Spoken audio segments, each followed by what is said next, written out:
தமிழரின் கலாச்சாரத்தையும் புதிய தொழில்நுட்பத்திற்கு ஈடாக மாற்றியமைக்கப்பட்ட நுழைவாயில் கொண்ட மதுரை சந்திப்பில் தெற்கு ரயில்வே தனது பயணிகளின் அனுபவத்தை மேம்படுத்துவதற்கான மறுசீரமைப்பு பணிகளை தற்போது மேற்கொண்டுள்ளது.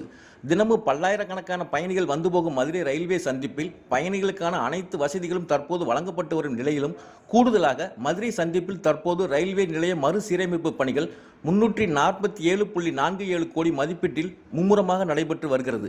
அதன்படி மதுரை ரயில்வே சந்திப்பின் கிழக்கு மற்றும் மேற்கு பகுதியில் தலா ஒரு முனையங்கள் அமைக்கப்பட உள்ள நிலையில் கிழக்கு பகுதியில் 2 வாகன நிறுத்துமிடங்களும் மற்றொன்று மேற்கு பகுதியில் உயர்மட்ட பொது தளத்துடன் வருகை மற்றும் புறப்பாடு என்கின்ற வகையில் அமைய உள்ளது.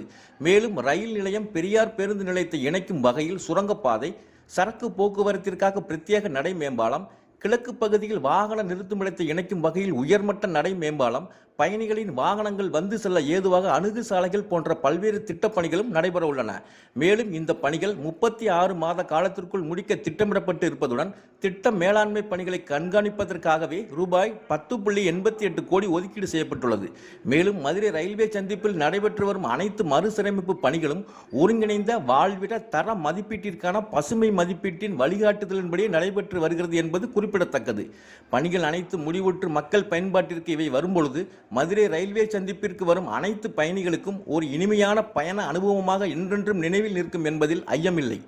தூர்தர்ஷன் பொதிகை செய்திகளுக்காக மதுரையிலிருந்து எஸ். ரகுராஜா.